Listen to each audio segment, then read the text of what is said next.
ya Sabhuku yaramba maminitsi yakatongwa kana kudai panapa nzvimbo yakanzi ndeye Sabhuku yaramba asi wakapuwa pogari naSabhuku Marwei so wamwaona asungwaona kuya Sabhuku Marwei yawo ina kuti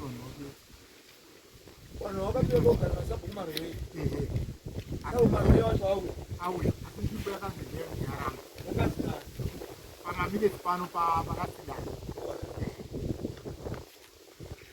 saka kamangana ndiani kamangara ndinyika yaramba Sabhuku aripo ndizvere Sabhuku Marwei kuti makaisa vanhupo vanhu vakaita Sabhuku hamusiri mimi vanhu vanyuwana mambo vatovaka izvozvizvi ndakatonovasoatovaka izvozvizvi vanotowaka vanhu votowaka izvo saka hamusiri makawaisa mazvanamiswaya saka hamusiri mimi pazvizvi ndota ndisiri ndakawaisa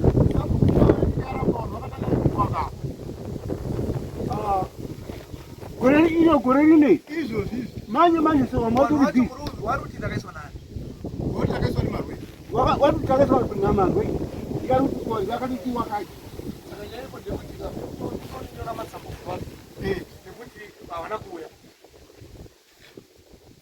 kana manyora matsamba manje kugumisa kwachino zoenda kwamejasi ndite wadedzwe nemakondekti kuti vakanzi 5 waruramba wari inozoita dhoketi charo yemukure kumapurisa mimi ngonyore majudgment ekondekti ekuti varamba kuya kudare wadedzwa avo vanoyomba wabve munge avo avo mowapa judgment wakagaragara mazuva acho kana akwana wouya wotobva tati waende kukoti inenge condemned of court saka vacharamba futi kuenda kukoti semarambiro vari kuita kuya panaisa kunyika yaramba kukoti hamusi munowadedza mazeta arapindiwa wanenge watove wasungwa chaiwo kusamstoks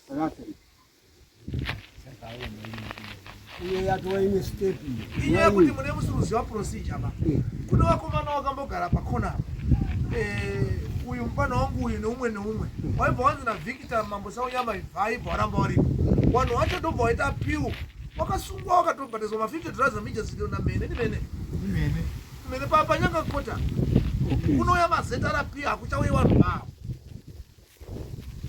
asi mune musiruziva maitirwo acho chete kuti mukabvapa muri kuenda apa muri kuenda vanopinda mukoti mijasidio vati wakanzi bvapo nedare uramba uripo $50 mwedzi ujete unobva wega hapana anomboputsa unobva wega iya kuti varambe mambo wacho ndiye akazonyora kuti tsamba kuti vanhu vakaisa application havasiwo vanhu vanga vagare ndobva kamira majasiti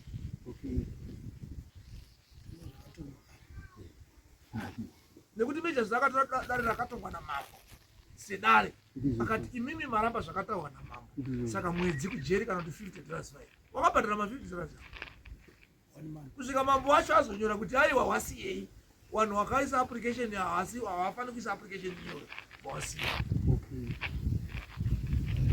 kana yatangira kwamambo inopinda kwamambo kunze kwounga yatadzwa kupedzwa namambo asi idzi ngedzamambo saka avo vakutogadzira majudgment wachanopiwa mazuva acho akangonopfuura vaenda panext nekuti zvinofanira kuitwa nemazvo kuita kuti vanhu vadzidze kuti mambo chii chiwanhu chii nokuti zvikasaitwa pavanhu vanoramba varudherera vaidherera vaidhera kuti anondidii mambo saka judgment ikaitwa ndo inenge yakufamba kuti wakatongwa wasipo nekudare kwacho havana kuyapa asi masamunhu vakawaona saka ngavabvepo pamusoro kudare rekwamambo munhu wese wese haasumudzi boko kunze kunga muri mimanzi zvarindi nani apa kana musiri imimi ba imimi mukataura vanhu vaibva kuti munhu anobva aita apiro aibva ati pane munhu akazotaura ndiye vazvanzi zviri correct kune ndiye angati mambo inobva mutongo unoraswa namajasiti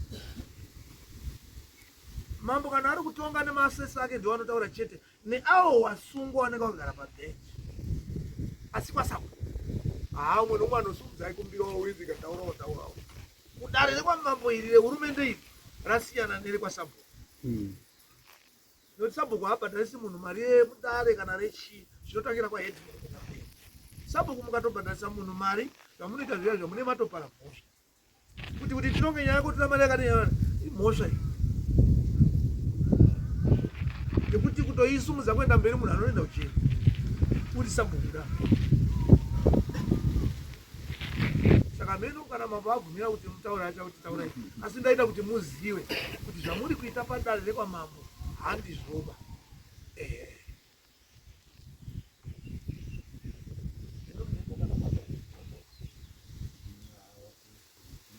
Panzvimbo taurai henyu timbobwe. Tanga imi ndimuri pamberi. Pamusoro kare, pamusoro mambo wedu. Nyaya iripo ndeyekuti tanga tine chichemo ngekuti izvozvi zvatiri kuuya kuno kudare iyo wacho vane mapepa avo vari kutopedzisa dzimba dzavo dziri kuramba dzichienda ndozvinonyanya kutiti saka muri kuona tiri kusimudza maoko. Zvakanaka vana maita zvakanaka. Imimi mirai judgment inyowa kuti wanyowa kunzi ngavarekere kuita zvavari kuita kutanga nhasi ende watonga wasipo. Mwimboione kana papera 21 days mobva mauya kuti 21 days apera tibva takuti itaiso muone chinobva chaita chiyeo chekutanga ikoko. Mutemo haunenyi kuti uri ani. Munhu wese kunze kwaHis Excellency mutungamiri wenyika ndiye anenge ari pamusoro pawo. Wamuwetsawa tinofanira kunge tiri pasi pemutemo, ndiwo unototigaidha. Saka musambosheba kuti azoita nhingi. Muona vamwe vakuru, mamwe mapurisa iuya mumatare vanongotoziva kuti uye zvakanaka wakaona mhai kudzidza hakuperi. Ndikoti muzoone unongedza kuti awa wadorambidzwa wakawesta simba mahara zvabvuswa.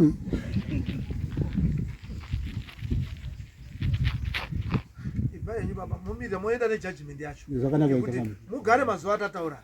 Kana ataura mobva mafonera 21 days.